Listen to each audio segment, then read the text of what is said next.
everyone! I'm very excited to start this video series. So welcome to Tarot with Fluttershy. A lot of my friends are interested in tarot or want to learn how to read tarot cards, so I decided to make a video series about them. This first video is just going to talk about the story the major arcana collectively tells, and then I'll start making a video for each of the cards and one showing examples of different ways to read them. So this is going to be probably sort of long, definitely the longest in the series, but I hope you find it interesting and I hope it's not too terrible and that you can enjoy it. I'm going to tell a story called The Fool's Journey. This is the story of the major arcana in tarot and is a story about life. Each of the 22 first cards is a piece of the story, so I hope you can just relax and kind of enjoy my telling of it. The story starts with the Fool, the first card of the tarot. At the start of his trip, the Fool is a newborn, fresh, open, and spontaneous. The figure on card 0 has his arms flung wide and his head held high. He's ready to embrace whatever comes his way, but he's also oblivious of the cliff edge he's about to cross. The Fool is unaware of the hardships he will face as he ventures out to learn the lessons of the world. On setting out, the Fool immediately encounters the Magician and the High Priestess, the great balancing forces that make up the perceived world. It is a feature of the material universe that as soon as we name some aspect of experience, we automatically evoke its opposite. The Magician is the positive side. He represents the active, masculine power of creative impulse. He is also our conscious awareness.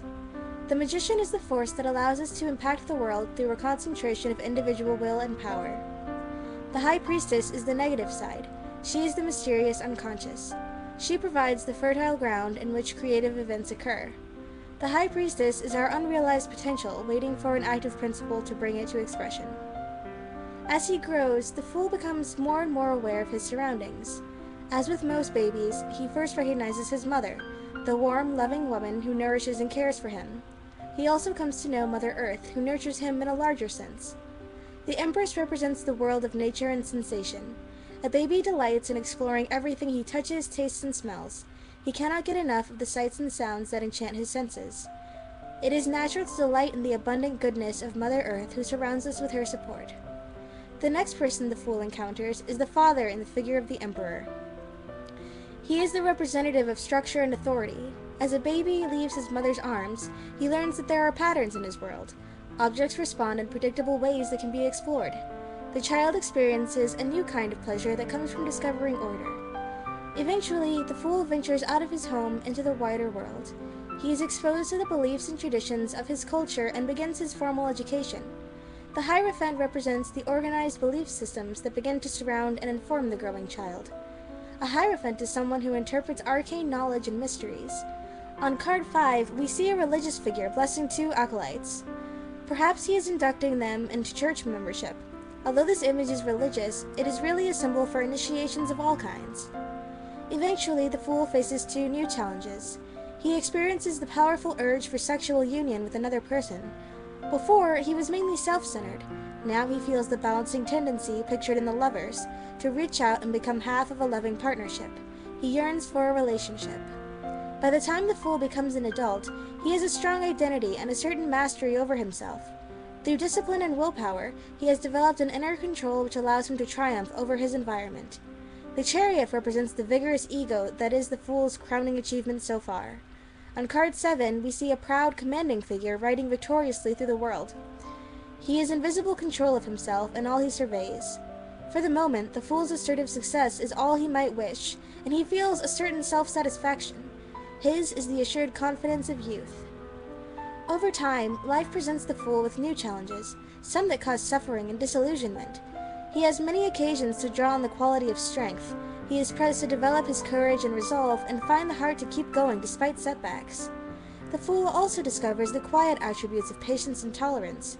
He realizes the willful command of the Chariot must be tempered by kindliness and the softer power of a loving approach. At times, intense passions surface, just when the Fool thought he had everything, including himself, under control.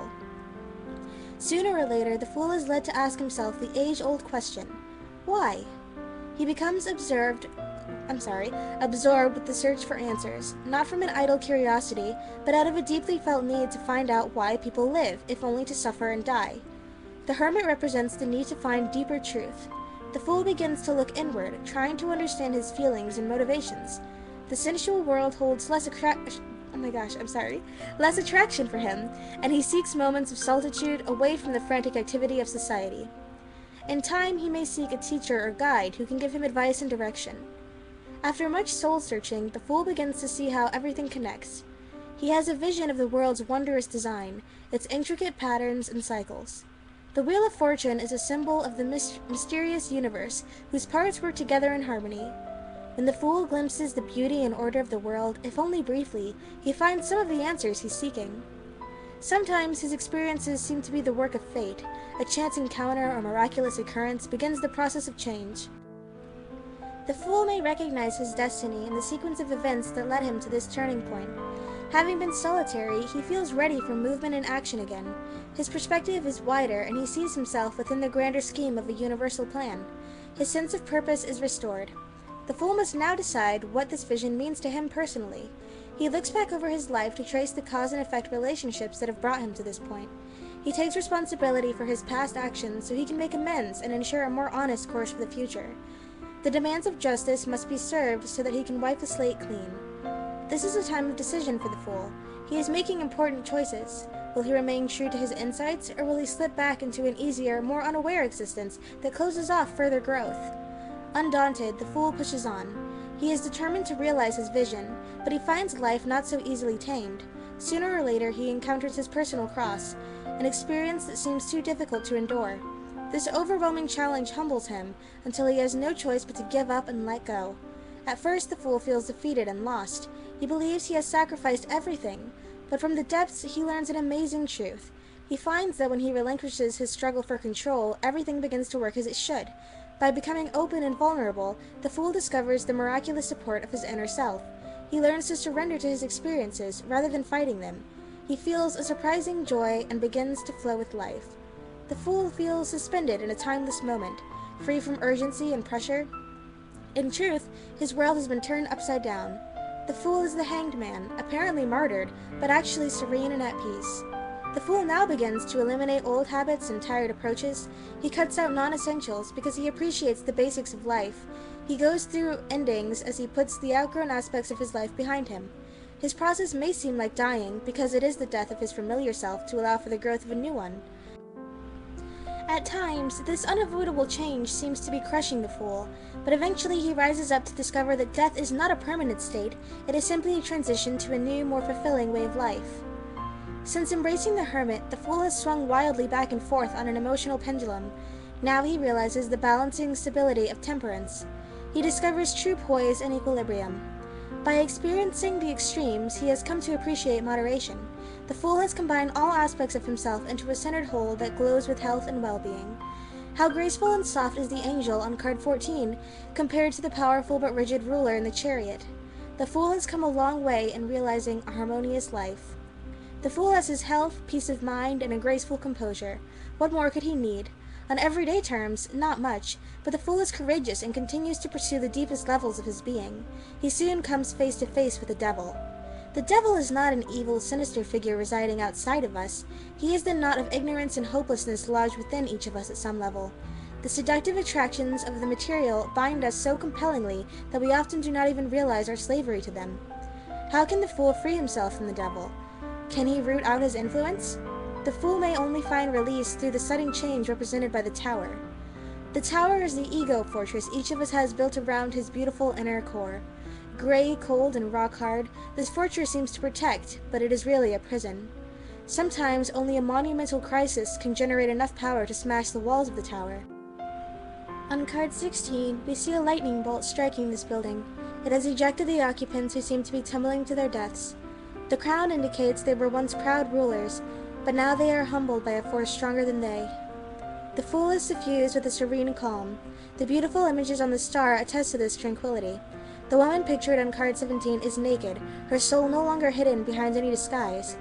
Radiant stars shine in a cloudless sky, serving as a beacon of hope and inspiration. What effect could spoil this perfect calm? Is there another challenge for the fool?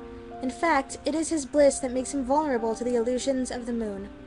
The fool's joy is a feeling state. His positive emotions are not yet subject to mental clarity. In his dreamy condition, the fool is susceptible to fantasy, distortion, and a false picture of the truth.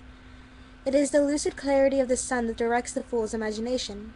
The sun's illumination shines in all the hidden places. It dispels the clouds of confusion and fear. It enlightens, so the fool both feels and understands the goodness of the world.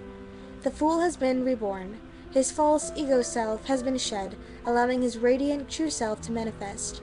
He has discovered that joy, not fear, is at life's center. The fool feels absolved. He forgives himself and others, knowing that his real self is pure and good. He may regret past mistakes, but he knows they were due to his ignorance of his true nature. He feels cleansed and refreshed, ready to start anew.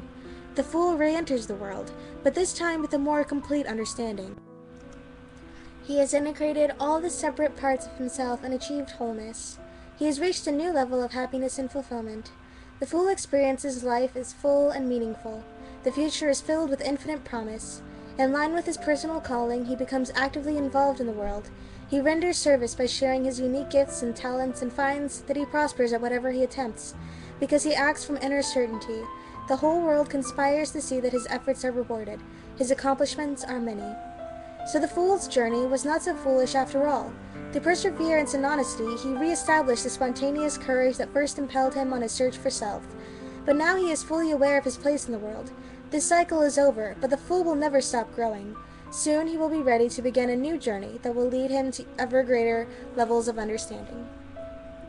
So that was the story of the fool. I messed up a lot, and I had to keep redoing things, and I'm sure I stuttered a lot, but I tried, and I hope you enjoyed it.